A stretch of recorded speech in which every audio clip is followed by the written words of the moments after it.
Кадр саясатына анча деле тиш өтпөгөн кишилер чогулуп кадр саясатын талкуулап атабыз, бирок ошол кадр саясатын чечкен кабинеттерге биздин сунуштарыбыз мындай жетет деген ойдобуз да. Нурхан Сакенович, сиз жооп бересизби? Мына Япония өкмөтү бир топ кадрларды, мамлекеттик кызматкерлерди Японияга апарып, өзү мындай окутуп келип атат, мамлекеттик кызматкерлерди. Анын ичинде бизде азыр айрым министрдин орун басарлары бар, статкатчылар болуп калды. Ошолордон кандайдыр бир натыйжа барбы мындай? Башкаруусунда бир жакшы нерселер байкалабы ошо 2 жыл окуп келгенден кийин? Туура айтасыз, ЖДС деген программанын алкагында Япония менен Кыргызстандын өкмөттөрүнүн арасындагы болгон келишим негизинде жыл сайын 15тен ар кандай мамлекеттик органдардан тандалып, конкурстук негизде жөнөтүлүп атат 2 жылдык магистратурага. Кыргызстанда мындай кадрларды даярдоо системасы абдан мындай начар болуп атат десек болот. Бул жагынан Өзбекстан менен Казакстан өзүнүн жаштарын чет өлкөгө жиберип, окутуп, тарбиялап, мындай бүт эл аралык тажрыйбаны өзүнүн жаштарына үйрөтүп атат. Кыргызстанда биздин өкмөт жаштарды колдоо фондун түзсө болот эле. Жаштардын колдоо фондун түзүп, ошол жерден анан жаштардын жок дегенде бизде мындай жаштар бар. Гарвардкабы, Оксфордкобу, дүйнөдөгү ошол чыгыштагы, батыштагы, Европадагы, Орусиядагы атактуу окуу жайларга өтүп, бирок 50% контрактын төлөй албай калган жаштар бар. Ошону мисалы өкмөт өзү 50%-ыңы мен төлөп берем.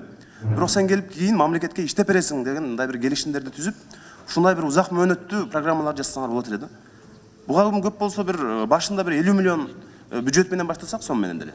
Кийинчерээк акырындык менен көбөйтүп, анан буга жанагындай ишкерлер балким өздөрүнүн салымын кошуп, ушинтип бир Кыргызстанга жаңы муундун өкүлүн тарбиялаганга салым кошсок, аябай жакшы болмок деп ойлойм да.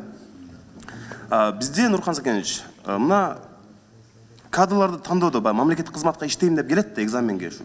Эмнеден аксашат ошолор? Билим деңгээли кандай мындай? Эмне эң жетишпеген эмне?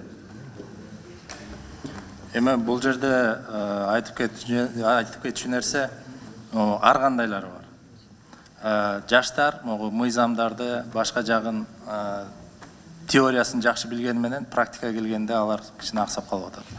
Жанагында аңгемелешүүгө келгенде ошо жерден баягы өздөрүнүн тажрыйбасынын аздыгынан өтпөй калып атат. Өкмөттө мындай парашютчу деген сөздөн кабарыңар барбы жокпу? Ал сөз мен ошол мамлекеттик кызматта жана өкмөттүн аппаратында 10 жылдан ашык иштедим. Дайыма болгон, бар и боло берет болуш керек андайлар. Ошого биз жол бербешибиз керек деп ойлойм. Анткени парашютчу деген түшүнүктү мен ошол депутат болгондон кийин уктум. Анткени ал деген ошол бир чоң адамдын мындай өкүл баласыбы же бир тууганы үстүдөн түшкөндү түз эле. Аны парашютчу дейт экен, ага мындай баары тийбеш керек, ал ушундай иштеш керек. Ушундай бир көңүлдү иренжиткен бир мындай учурлар бар экен чындыгында. Биз мындай токтотушубуз керек да. Акыркы сунушум мына бизде ротация дегенди айтып кетти. Мисалы азыр өкмөт жанагы ипотекалык кредиттер менен үйлөрдү куруп атат. Регионго куруп атат. Ошто бир канча үй курулду, милицияларга, чек арачыларга. Негизи ушул кадрларды мындай ротация кылсак дагы жакшы болот да. Мисалы үй курдукпу? Ошол үйлөрдөн мамлекеттин же мэриянын баласына бир 10-15 үй туруш керек.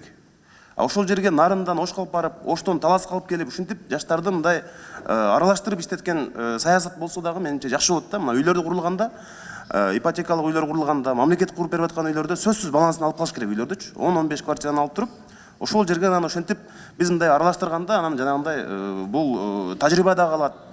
Анан жанагындай трайбализм деген дагы жаңы мында жоголот ошентип. Мындай камыр жумур жашап калышат да. Ошондой аябай мындай ынтымакка дагы бир жакшы болот деп ойлойм. Рахмат.